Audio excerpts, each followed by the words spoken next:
Kenapa Malaysia tak dijemput untuk Itu telah kita bagi pandangan, kita ikuti dan kita agak sukar. Balik lagi channel gua Tuan Sentra. Oke teman-teman, kali kita akan bahas ya tentang Malaysia dibuat heran ketika Donald Trump kembali mengundang Indonesia dalam forum Dewan Perdamaian Gaza. Sementara Malaysia jadi diabaikan. Padahal selama ini Malaysia dikenal paling vokal dan kooperatif dan terhadap kepentingan Barat, guys. Kenapa demikian? Nah, kita bakal lihat videonya di channel BTN Media. Dimana sebuah video yang Malaysia bingung sudah menyebut Trump tapi yang diundang tetap Indonesia. Oke teman-teman, lama-lama kita langsung jawab. Malaysia mulai bertanya-tanya, bahkan heran, mengapa dalam berbagai forum strategis global, termasuk inisiatif Donald Trump terkait Gaza, nama Indonesia justru selalu muncul di barisan undangan, sementara Malaysia kembali absen. Padahal, selama ini Kuala Lumpur kerap memosisikan diri sebagai mitra yang paling kooperatif terhadap kepentingan Barat dan Amerika Serikat. Namun, realitas diplomatik berbicara lain, yang dipanggil justru Jakarta, bukan Putrajaya. Kekecewaan itu terasa semakin pahit karena Malaysia selama bertahun-tahun dinilai telah menggadaikan sebagian kemandirian kebijakan luar negerinya, bersikap lunak dan akomodatif demi dianggap relevan di mata kekuatan besar. Ironisnya, langkah tersebut tidak berbanding lurus dengan pengaruh. Dalam skema geopolitik Donald Trump yang transaksional dan pragmatis, Malaysia tidak dipandang sebagai aktor penentu, melainkan sekadar pengikut yang bisa diabaikan tanpa konsekuensi strategis. Sebaliknya, Indonesia diperlakukan berbeda, bukan karena kedekatan personal, melainkan karena posisi tawar, skala pengaruh, dan keberanian menjaga kedaulatan politiknya. Di mata Trump, negara yang dihormati bukan yang paling patuh, tetapi yang paling bernilai.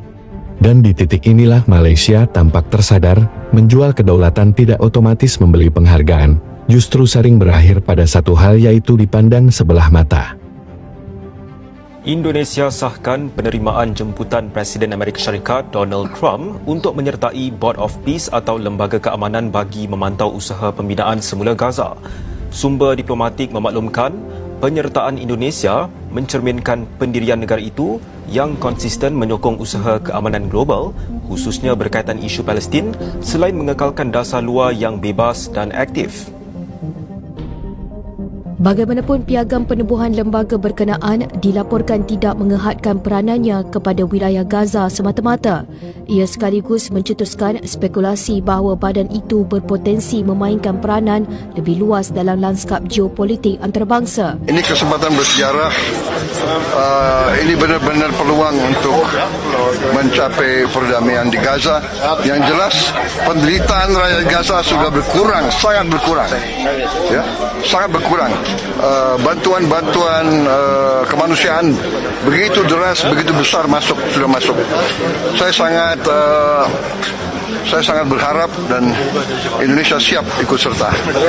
Members yang ada di Board of Peace ini Yes, siapa yang ingin perdamaian di situ, siapa yang ingin bantu rakyat Gaza, rakyat Palestina? Ya. Oke, terima kasih.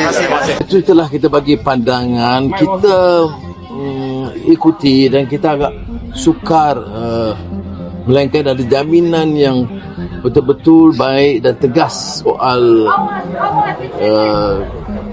rakyat Gaza dan Palestin, pengiktirafan, menghentikan sama sekali serangan ganas dan biadab oleh rejim Israel dan memulihkan bantuan kemanusiaan.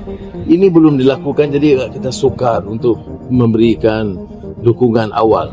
Peringkat antarabangsa, Malaysia di bawah pimpinan Yang Muhammad Perdana Menteri sangat lantang mempertahankan dan membela hak rakyat Gaza dan Palestin. Kini dunia masuk ke fasa pemulihan semula ataupun pembangunan semula di Gaza. Baru-baru ni Presiden Trump ada menubuhkan The Peace Committee yang disertai oleh banyak negara Timur Tengah seperti Turki, UAE, Saudi dan negara Eropah seperti UK dan yang lain. Baru diumumkan semalam dan pada pagi ini, Singapura turut dijemput untuk memainkan peranan dalam Peace Committee ini. Persoalan saya, apakah pandangan Malaysia dan pandangan Yang Amat Berhormat Perdana Menteri berkenaan penyertaan Malaysia atau kemungkinan penyertaan Malaysia dalam Peace Committee ini supaya kita dapat memainkan peranan dalam pembangunan semula Gaza dan Palestin? Kita tentunya ikuti dari dekat tentang susulan daripada Presiden Donald Trump Amerika Syarikat tentang Peace Committee. Pada dasarnya kita sokong langkah-langkah untuk menjamin kedamaian. Tetapi kita juga ada beberapa pandangan tentang penumbuhan jawatankuasa begitu dan ahli-ahli yang terlibat.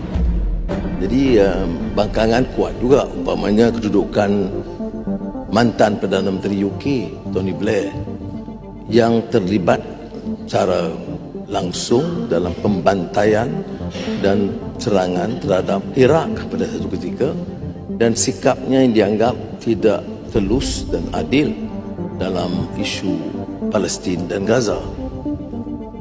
Ada juga dimasukkan umpamanya penyertaan Perdana Menteri Israel dalam kuasa itu.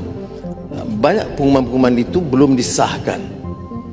Jadi kita tentunya ada perhatian. Mesyuarat Jemaah Menteri hari Jumaat ini akan meneliti, dan Menteri Luar telah diminta untuk mendapatkan kesenarai sepenuhnya, dan saya juga sedang menghubungi beberapa teman pemimpin dunia Arab, Turki dan lain-lain, minta pandangan mereka. Saya nak tanya, kenapa Malaysia tak dijemput untuk yang di Mesir itu tadi? Okey. Sebab satu adalah dia panggil negara pemegang taruh. Negara pemegang taruh ni kenapa 5 negara saya sebut tadi dijemput kerana mereka akan menyediakan wang bagi pembangunan Gaza. Manakala Turki, Mesir, UAE dan Qatar, mereka akan menghantar tentera masuk ke dalam Gaza untuk mengendalikan proses undang-undang dalam Gaza bila Gaza nak dibangunkan. Dia panggil pemegang taruh. Indonesia ni dia datang kerana dia diberi ruang sebagai negara Islam yang paling besar untuk berada dalam ni, dan kuota tu diberi juga pada Pakistan, negara Islam yang kedua paling besar. Dia tak ada benda yang menunjukkan kita diketepi. Sebab besok kalau summit ni berjalan, tapi kalau summit ni berjalan dan diputuskan pembangunan Gaza, kita boleh putuskan kemudian sama ada kita nak menyertai dana sekolahnya, kita nak menyertai dana klinik, dana hospital, kita masih boleh sertai.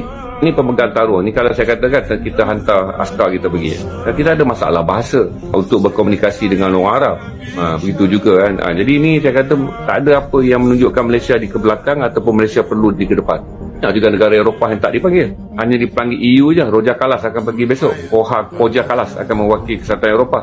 Norway tak ada tempat, Sweden tak ada tempat, Switzerland tak ada tempat. Begitu juga negara Arab. Mereka selain daripada negara Arab yang pemegang taruh terbesar besok adalah Liga Arab yang dipengurusikan oleh Mesir. Selain jadi Mesir ada Jeneral Sisi ada, pengurusi Liga Arab pun ada, dia menjaga kepentingan 22 negara Arab. Jadi saya tak fikir kata kita rasa bimbang kerana Malaysia tak dipanggil. Sebab kalau kita nak bina hospital pun kita boleh bina hospital, sekolah kita boleh bina. Itu je, saya tak pernah fikir kata ada hal yang negatif kenapa Malaysia tak dipanggil, kerana ini adalah sidang yang pantas, tepat nak dibuat. Yang kedua, negara-negara yang berada dalam perjanjian ni, 6 negara ni, 6 entiti dalam perjanjian ni menjemput entiti yang lain. Saya bagi tahu kata kerana mereka akan membekalkan tentera di dalam Gaza, mereka kena datang. Sebab besok pelannya akan tunjuk berapa ribu orang tentera masuk dulu, kemudian tentera mana jaga di mana. Sebab besok adalah proses melaksanakan perkara ke-6 sampai kepada perkara ke-20 dalam perjanjian ceasefire 20 perkara ni. Jadi tak ada isu kita ke belakang.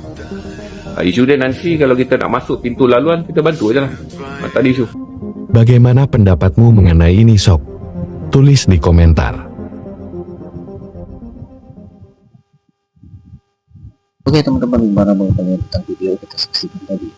Kita melihat Presiden Prabowo sangat antusias ya, ingin Palestina damai, tidak ada perang dengan Israel, sehingga mereka diundang menjadi Dewan Perdamaian Gaza ya. Sedangkan negara tetangga kita tidak dihargai, bahkan diabaikan oleh Donald Trump, padahal negara ini sudah menggadaikan ya, sudah mengikuti aturan dari Amerika.